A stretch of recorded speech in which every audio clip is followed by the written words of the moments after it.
Pinag-uusapan po natin ang Wellness Wednesday. Siyempre, walang iba, makakasama po natin ang ating mahal na suki. Walang iba kundi si Miss Sheila Viesca. Siya po ay isang personal effectiveness coach and corporate communications guru. Magandang umaga po, Miss Sheila. Good morning. Good morning, Miss Sheila. Tishay, Beth, how are you? Hello. Happy Wednesday. Happy 11. Happy Wednesday. Oo nga. Ito na naman ang Kasama ating... din natin si Angel. Oo.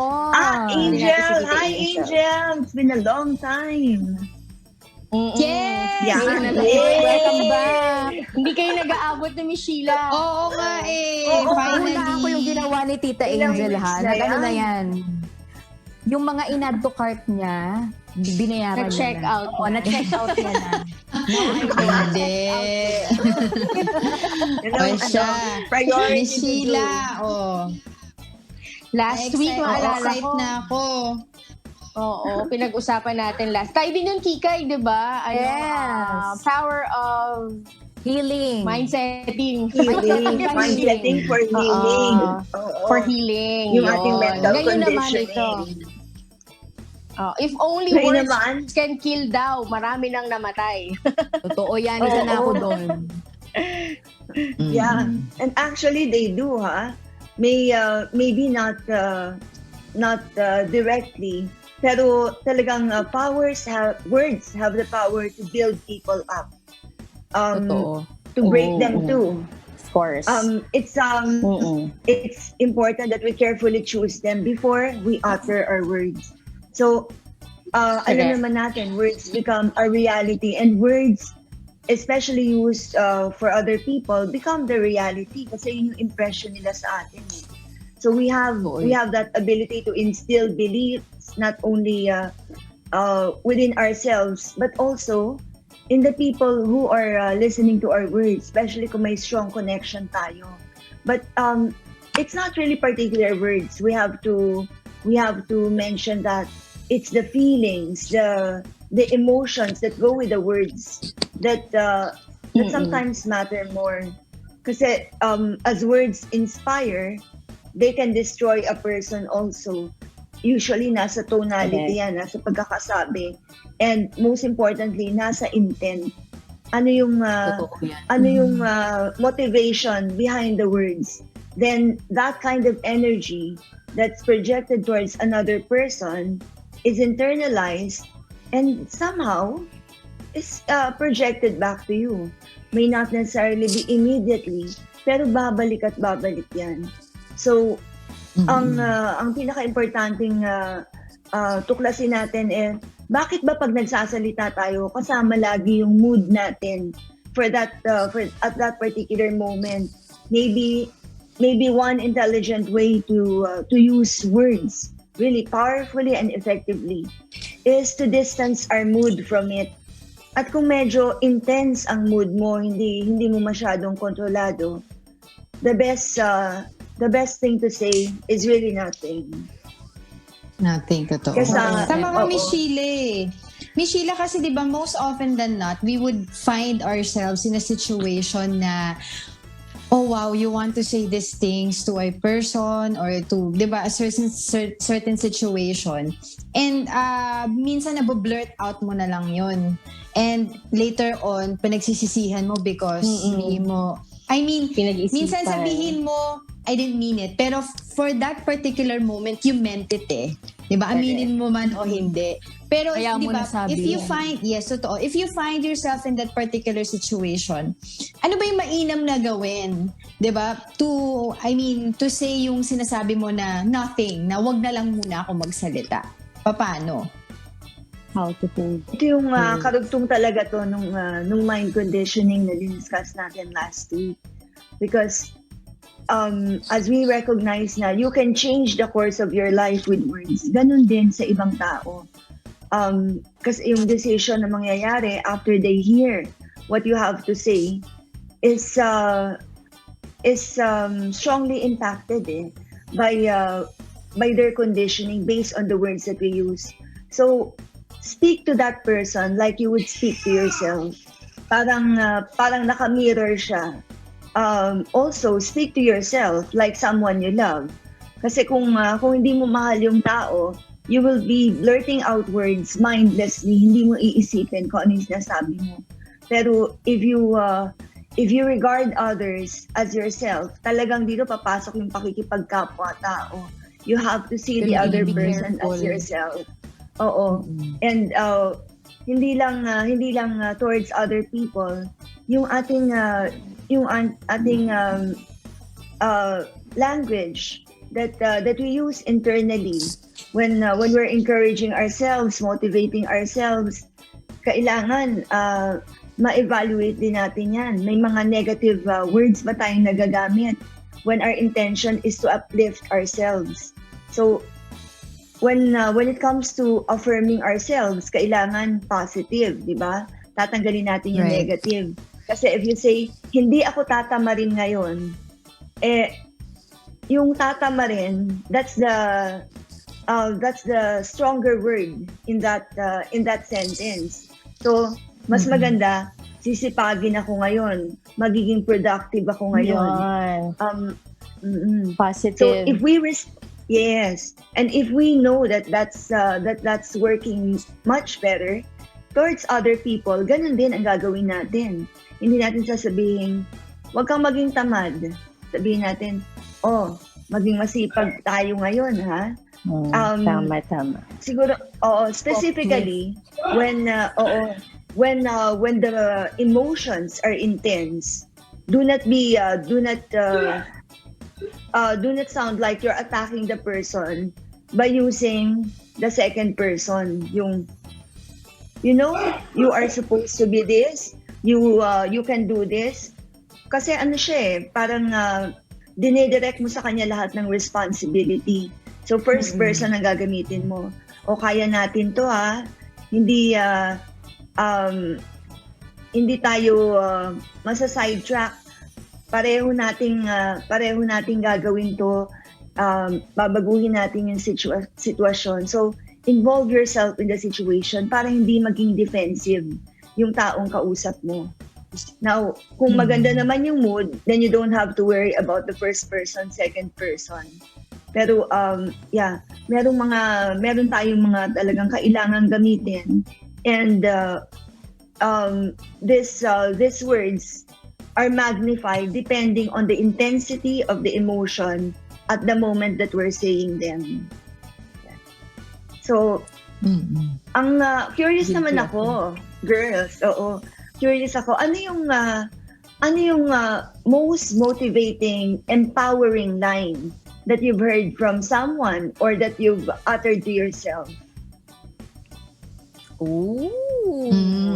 Ito na yung...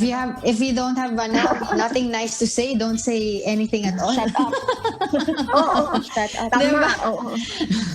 Itulog na lang yan. Yes, yung kanta na yun, ha? You say it best. When you say nothing When at you all. say nothing at all. Oo, yan. Minsan nga silence means Paring diba? Ronan Oo, si paring Ronan talaga. Nakabuluhan yung linya. Kasi daw less mistake, di ba? Nakasave yan sa mobile ko para pag nag-aaway kami. Papatagtagin mo na lang when you say Pe-play nothing mo at na all. lang. You say your best when you say nothing at all. Akala mo, love song, pero yung pala. That makes a lot of sense. But going back dun sa question ni Michelle, naalala ko lagi sinasabi sa atin ni Kuya, diba? Tapos may Bible verse pa yun, di ko lang maalala kung ano, na kapag daw galit ka, parang, diba, parang ikalma mo muna yung sarili mo. Or even if you are also super happy, diba? If you're too emotional to make a decision, Don't whatever. decide and talk. Yes, that's right. Huwag ka muna magsalita. And then when you're calmed down and you think you are rational already, that's when you talk, diba? That's when you say your piece. In essence, kasi at least that's you feel that would be more balanced, 'di ba, doon sa situation that you are in, rather than talking in anger or in super enjoyment, ganyan. Kasi later on, yes, Pagsisihan mo pa. Oo. You'll regret. Sometimes you'll Oo. regret it. Or sometimes would say, ay, sana mas sinabi ko to kaysa doon sa sinabi ko. So, yun nga. Most often than not, yun yung, you guys will agree with me na yun nga, yung emotion kaakibat lagi yan eh. Emotion and tone. Kaya nga kapag nagte-text, di ba, mahirap din pag may Correct. kaaway o may ka-discussion ka sa text. Kasi Lalo na hindi kung mo walang naman emoji, alam. Tita Angel, Yes, diba? hindi mo alam kung ano yung tone or minsan you're making up the tone in your mind na akala mo Correct. ganit yung tao, yung pala hindi. Diba? Or Saka minsan, nakaps lang akala ng mo naka-all konti, galit na. caps.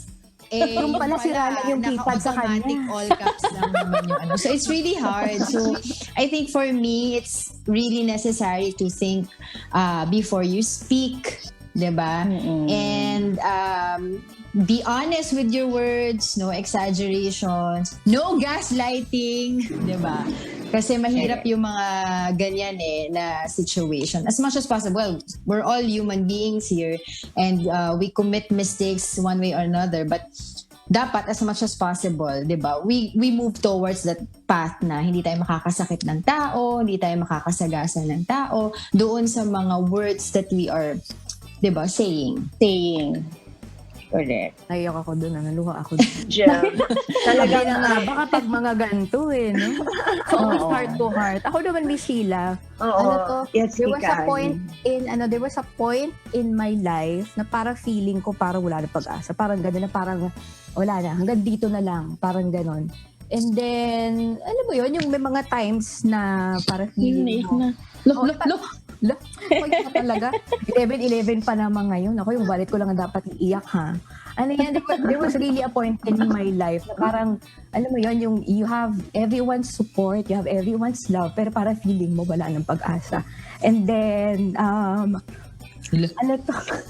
Umpisa ka na naman dyan Di ba, ngayong quarantine, na dami-dami nating naiisip dyan. Ano to? Na-realize ko na you may have the love and support of everyone, but sometimes you really have to be there for yourself. Alam mo yun? Kasi yung iba, they could empower you, encourage you, pero yung gagawa, ikaw, di ba? Sa gabay ng Diyos. And then naalala ko, talaga grabe yung mga iyak ko. Meron pa akong playlist, meron akong playlist doon. Parang after ko bago ko matulog, I told myself na habang may buhay, may pag-asa. And just because sa tingin mong hindi mo na kaya, doesn't mean na hindi na mangyayari. Alam mo yun, kailangan gustuhin mo. Parang kailangan gustuhin mo. Tapos kailangan talagang paghirapan mo. And then, saka siya mangyayari. Parang alam mo yun, yung parang, I used to have an attitude na, parang bahala na si Batman. I lift it up to God. Parang ganun. Well, I did. Pero alam mo yun. Pero yung gawa kasi nasa atin eh. So parang, that was, when that happened, I shared that with, my friends, yung mga, who have been into similar situations. And I'm glad na kahit papaano, na, nakatulong ka. No, with a simple, a few messages na yung power of words, iba yung impact. Yun. That's the essence of being a woman of 11. Nako. Oh, beautiful. And you came out stronger, Kika. Totoo. Meron akong playlist dyan mga yung mga reflection, mga by Lace Along, mga ganyan. Look at me, mga ganyan. Diba?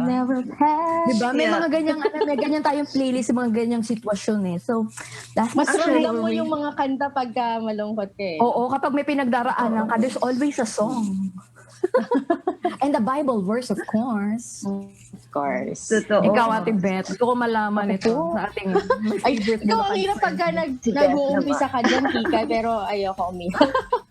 Pero what I always, ito, nasi-share ko na rin naman na before pa, lagi ko sinasabi sa sarili ko na, let go of the things na I cannot control. Kasi, di ba, marami kang naririnig sa ibang tao about you, they don't know you, pero ayoko nang patulan yung mga hanash nila.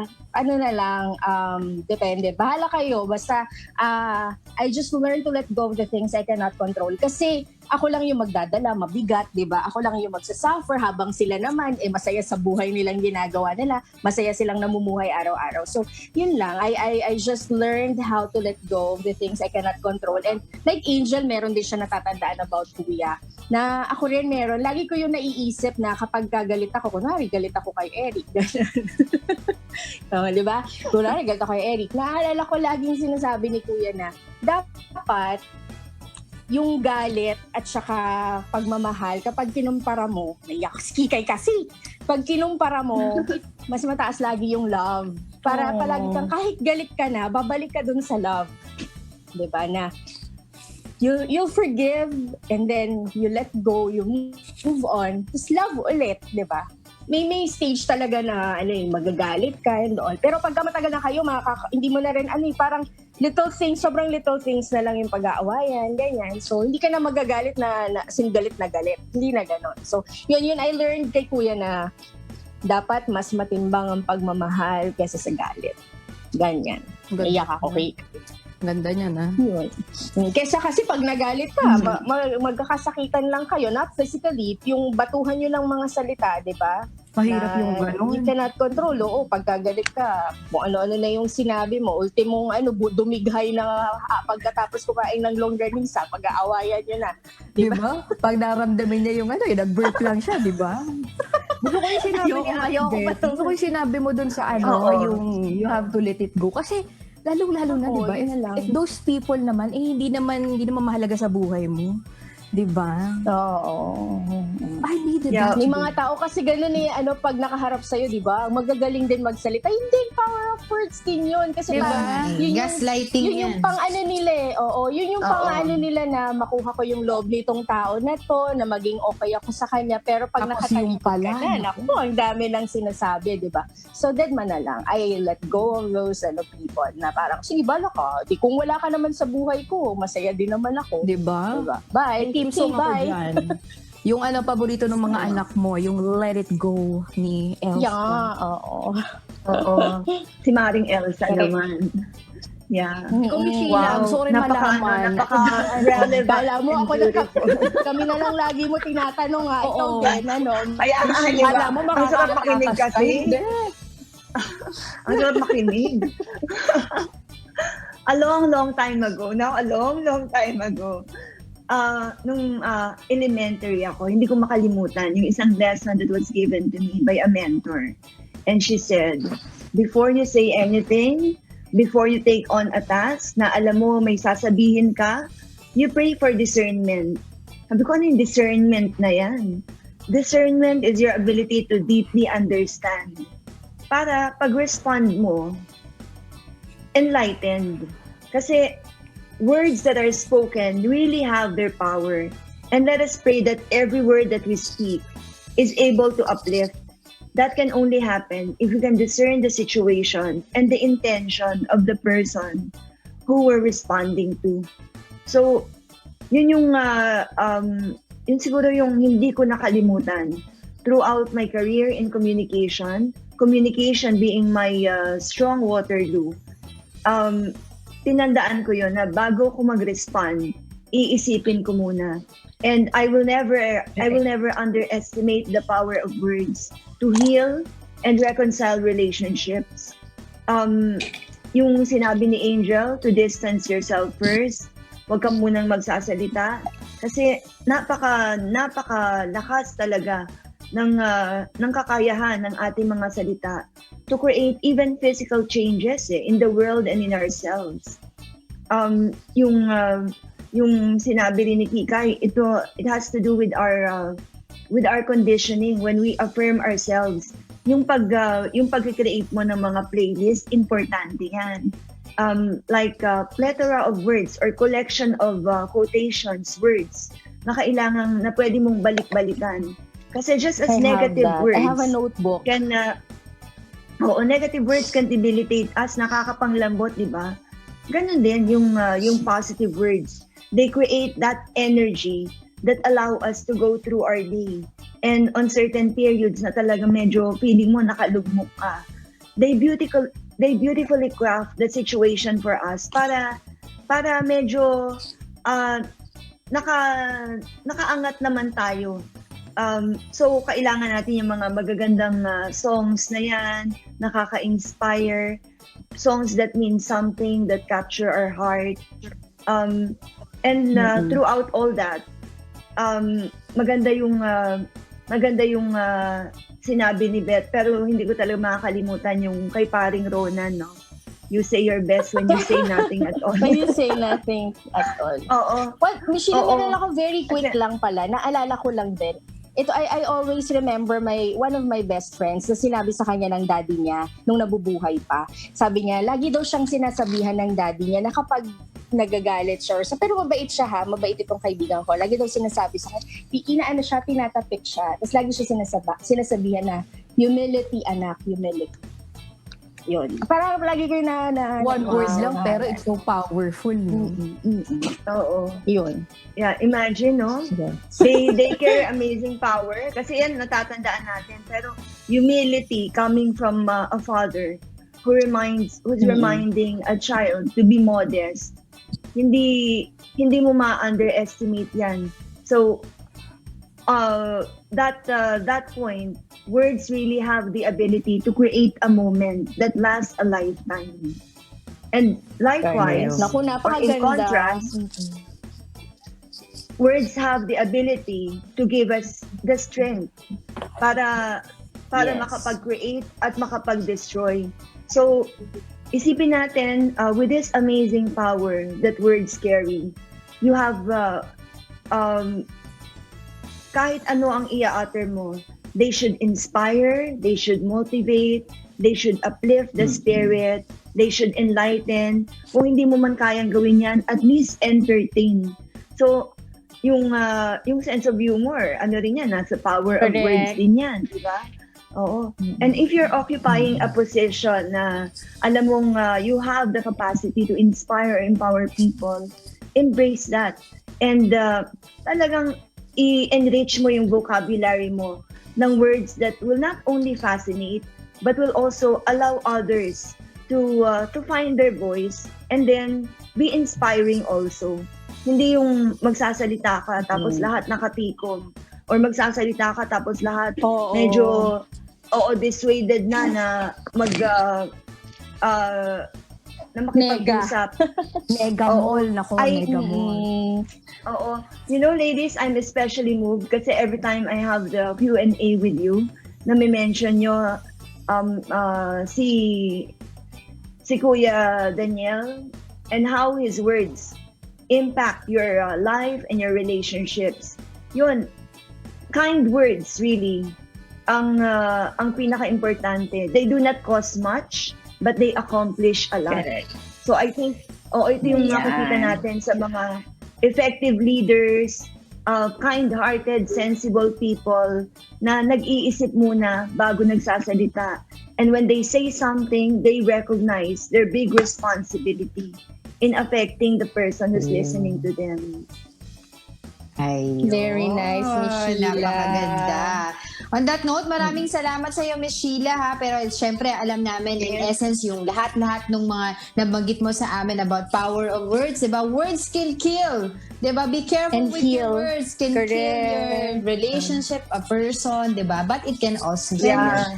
Diba? If you Yes. use it wisely. Very nice. Oo. Napakaganda ng ating Correct. topic, Miss Sheila, ha? And I'm sure, God willing, next time, mas meron pa tayong mga iba pang mapag-uusapan. But for those who want to contact you, di ba? Baka mamaya meron sila mga workshop na gustong i-attend sa Talk Shop. Where can they contact you, Miss Sheila? Just at 0917-894-5588 or 0917-877-5588. And of course, the website is www.talkshop.ph.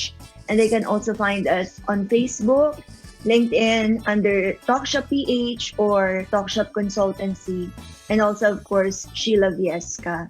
So every day we have classes in communication, leadership, and personality. Tonight we continue the interview with Dr. Felipe De Leon on the Philippines culture of leading. So Nice. sana maka-visit sila dun sa page That's 5:30 to nice. 7 p.m. Yes. All right. And as Nice. always, ladies, thank you Opo, for another yes. inspiring morning, ha? And for your enlightened sharing. Kaya gusto ko ng Yes. See you next Wednesday, week. eh, See you no? next Wednesday, Miss Sheila. Yeah. Thank you, Miss Thank you for Sheila. being See you on the show next again. Wednesday. Thanks. Thank you. Bye-bye. Thanks so much.